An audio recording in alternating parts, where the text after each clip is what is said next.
Épisode 5. Épisode 5. Donc, comment motiver les apprenants qui n'ont pas envie d'apprendre. Mais écoute, tu vas commencer, parce que toi, à mon avis, t'es lycéen, tu dois galérer. Alors ouais, clairement... Parce qu'il n'y a pas d'enjeu au lycée quand t'es en seconde. Bah, T'en fous. Toi, t'es en première ou les secondes? Première. Alors, ça va, t'as de l'enjeu quand même. Alors, il y a de l'enjeu, oui, mais pour qui?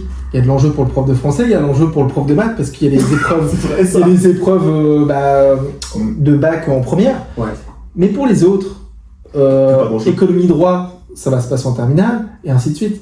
Ouais, donc ils peuvent buller. Finalement, la première, c'est un peu une classe un peu bâtarde. C'est, ouais. Tu peux buller, quoi. C'est ça. C'est chaud. Mais le seul truc qui a changé, c'est Parcoursup. Comme Parcoursup, oui, d'accord. Ça va récompenser, entre guillemets, les meilleures notes. Les braves. Donc du coup, tout le monde bataille. Les lèche-bottes. Pour avoir la meilleure note. Et c'est pour ça que t'as toujours... dès que t'as fini un contrôle, tu l'as corrigé, tu rends les copies, t'as toujours des personnes qui vont chipoter, qui vont essayer de gratter des points. Ah ouais, c'est vrai? Ouais, ça c'est hyper fatigant. Ça marchande. Ça marchande, ouais. Mais on n'est pas en cours de négociation. Hein? Génial. C'est trop fort. Moi, moi, j'ai pas de souvenir de ça, parce que c'est vrai que nous, j'ai pas connu Parcoursup. Nous, c'était le bac, tu l'as ou tu l'as pas. Et c'est ça, tu vois. Donc, pour motiver tout ça,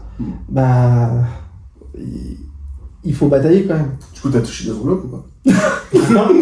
non, mais si tu veux, ils sont motivés. Ouais. En fait, ils sont motivés par la note, dans le sens où, s'il y a un contrôle, si c'est noté, ils vont travailler. Si tu as un oral à faire, une présentation en groupe, si c'est noté, il va y avoir un véritable travail. Mais par contre, si c'est juste faire une présentation, on va dire, juste pour faire un exercice, ils sont totalement démotivés. C'est en mode, pourquoi faire, c'est pas noté. Tu vois? Tu vois? Est-ce que ça te rappelle un peu les moments au lycée? Non, parce que franchement, au lycée, j'avoue, en fait, première seconde, j'ai rien fait. Deuxième seconde, j'ai bossé. Première, j'ai bossé. Terminale, j'ai bossé. Parce que j'avais une épée de Damoclès sur la tête. Mon proviseur dit Baudry vous tient à l'œil, si vous avez une note en dessous de 10 de moyenne sur une des matières, on vous vire. Parce que j'avais rien foutu. Et, ils ont dit on n'a pas que ça à faire, d'avoir des étudiants. À l'époque, ils étaient crus, puis limite t'allais voir tes parents pour te plaindre, si tes parents ils te frappaient en disant non mais écoute, t'écoutes ce que tu dis le prof, c'est tout. Alors qu'aujourd'hui ça a changé. Ouais, moi je sais pas, apparemment il y a quelques retours, mais moi l'avantage c'est que je suis pas dans la pédagogie. Enfin, je suis dans l'enseignement, dans la formation. Supérieure, c'est après le bac. Ouais, mais même après, apparemment, en pédagogie, ils ont des dingueries, mais apparemment, il y a des parents. C'est motivé les apprenants, qui ont envie d'apprendre, c'est ça.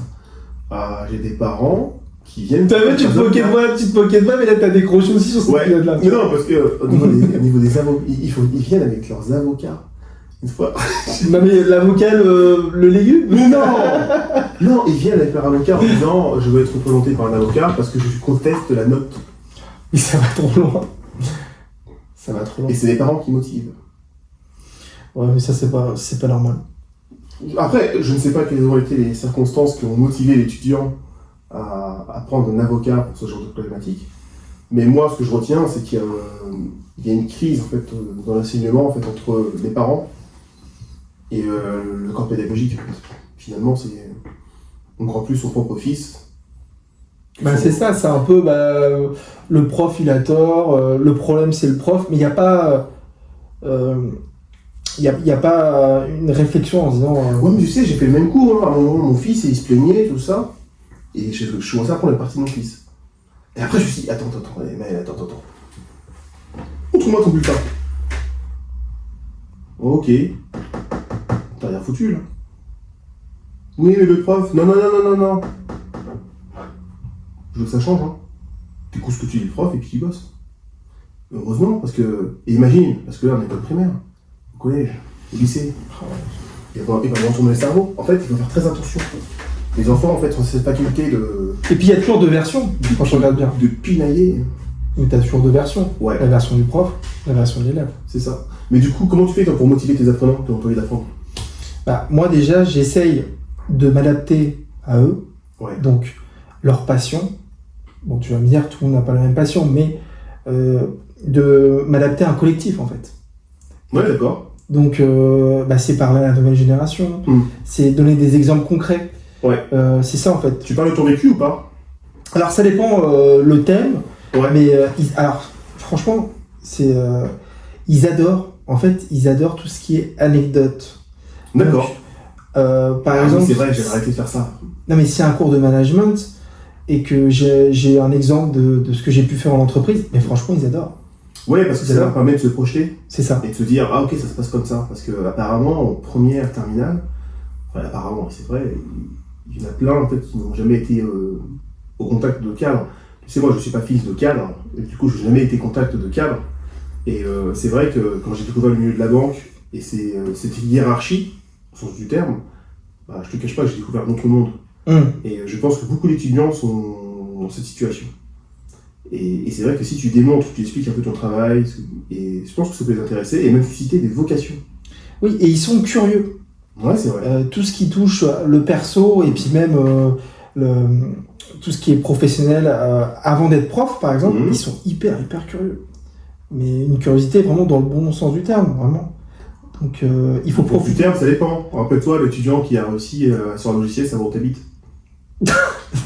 Oui, alors là, justement, mais même, tu vois cet exemple-là, donc ça montre la curiosité et puis la débrouillardise. Ouais, c'est ça. La débrouillardise, mais justement, ça, grâce à ce genre d'élèves, en fait, on peut travailler sur le programme avec tout ce qui est données personnelles, tout ça. Ouais, mais il n'y a pas une série là qui parlait de ça, un bibliothécaire qui, sur Netflix.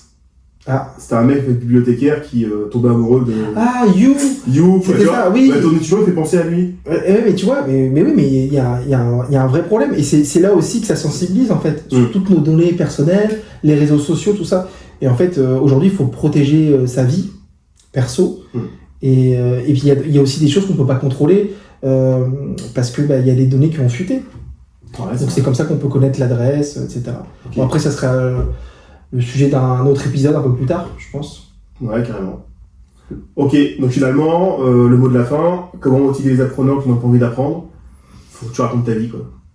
En fait, il y a ça. Oui, il faut parler de soi, il faut s'ouvrir. Et aussi leur faire travailler sur les études de cas, mais qui sont au plus proche du réel.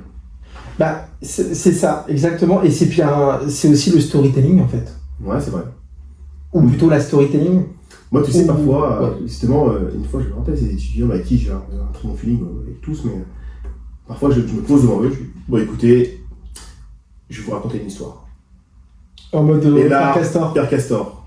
Je sors le ventre, je mets les lunettes sur le nez, et là, je commence à parler, je commence à dire... Vous savez, quand j'avais votre âge...